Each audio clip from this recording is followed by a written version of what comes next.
Sobat Lovebirdku tersayang, apa kabar kalian semua? Semoga selalu baik-baik saja ya.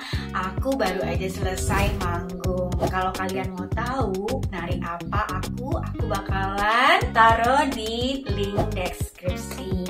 Narinya itu sangat apa ya? Kalian bisa komen deh, menurut kalian apa?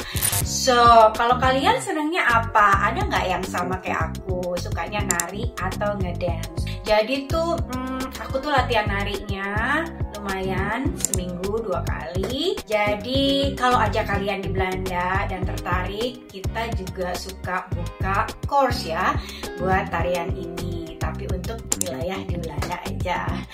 Kali ini aku mau cerita dari negara tetangga aku, yaitu sejarah dari negara Perancis. Perancis sama Belanda tuh nggak terlalu jauh ya, jaraknya bisa naik mobil. Jadi kalian mau tahu ceritanya? Sini aku ceritain.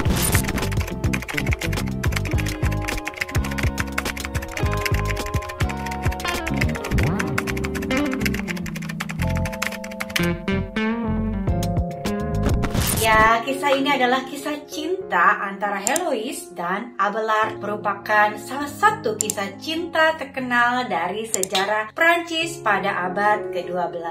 Mereka adalah dua tokoh intelektual terkemuka pada masanya yang hubungan mereka mengalami berbagai tantangan dan tragedi. Kisah mereka penuh dengan drama, ketegangan, dan tragedi yang telah mengilhami banyak karya sastra dan seni sepanjang sejarah. Heloise adalah seorang wanita yang terpelajar. Dia tinggal bersama pamannya yang bernama Fulbert, seorang pendeta di Paris. Lahir di sekitar tahun 1101. Heloise adalah seorang wanita cerdas dari keluarga bangsawan dan menjadi murid Abelard. Nah, siapa itu Abelard? Ya, Abelard itu adalah Pierre Abelard yang lahir tahun 1079 dan wafat di 1142.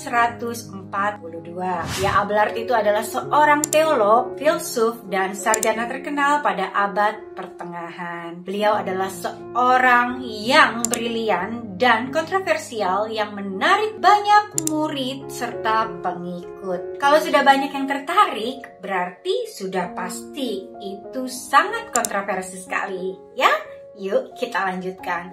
Pada awal abad ke-12, Abelard menjadi guru pribadi Heloise. Mereka bertemu di bawah hubungan guru dan murid, namun cepat sekali berkembang menjadi cinta yang sangat mendalam. Meskipun cinta mereka tidak sesuai dengan norma-norma sosial yang ada pada waktu itu, Abelard adalah seorang pendeta dan Heloise adalah seorang wanita yang sangat muda. Mereka tidak dapat menahan perasaan mereka satu sama lain. Meskipun cinta mereka kuat, hubungan mereka merupakan skandal yang besar karena perbedaan status sosial dan umur yang sangat signifikan. Heloise adalah seorang wanita muda dari keluarga bangsawan, sedangkan Abelard hanya seorang pemuda dari latar belakang yang lebih rendah.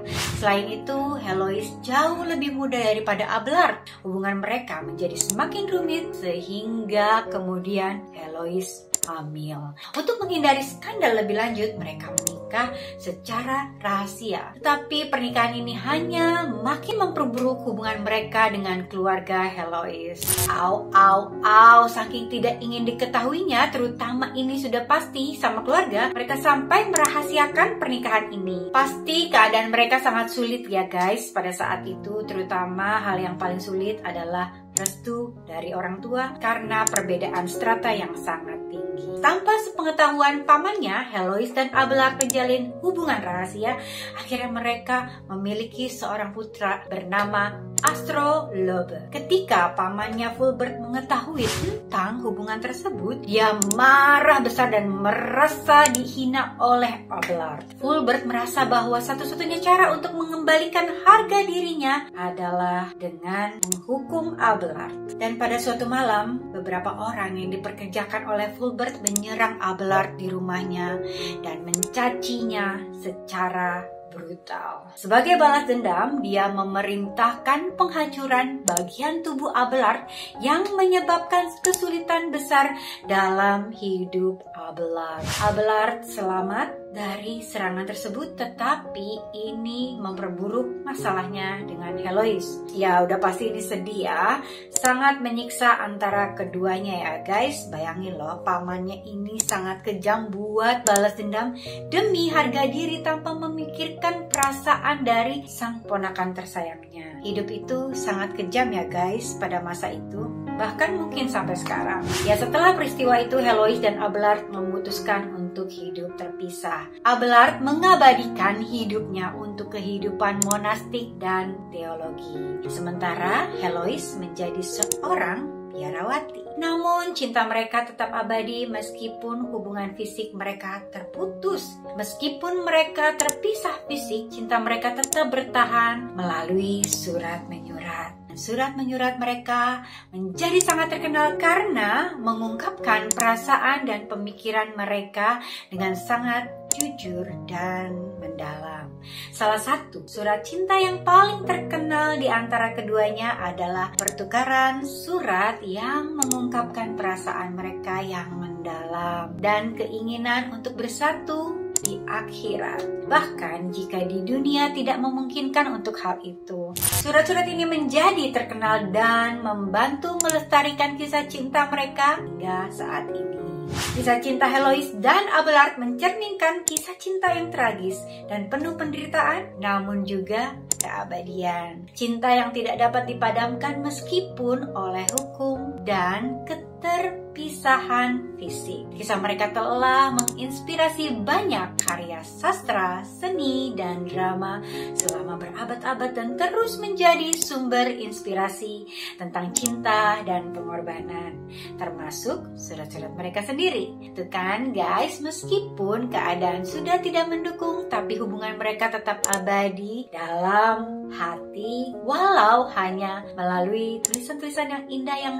sangat terdalam, bahkan semua orang pun dapat merasakannya. So, coba tolong kalian ceritain dan komen, masih ada gak sih menurut kalian di zaman sekarang cinta yang harus dipisahkan jika misalnya nggak dapat restu dari keluarga itu karena apa, atau agama, atau apapun, atau long distance relation? Please share ke aku, jadi aku tahu bagaimana kehidupan cinta-cinta di luar sana pun. Ya, terima kasih sayang-sayang aku udah menonton video aku sampai di sini. Jadi yang perlu kalian tahu, tidak semua kisah cinta memiliki akhir yang indah, tetapi setiap kisah memiliki keindahan tersendiri. Cinta kita seperti bintang yang bersinar di langit gelap, meskipun tidak semua orang melihatnya, tapi dia tetap ada. Cinta sesungguhnya tidak pernah salah, meskipun terkadang dia harus berjalan melawan arus. So, jangan lupa di-share ya, sayang-sayang aku. Ingat, tolong di-like, komen, dan subscribe. Nyalakan lonceng notifikasinya agar kamu tahu kisah-kisah selanjutnya dari aku. Dan thank you banget menuju subscriber ke 200. I'm so happy. Thank you for watching. Aku Jasmine.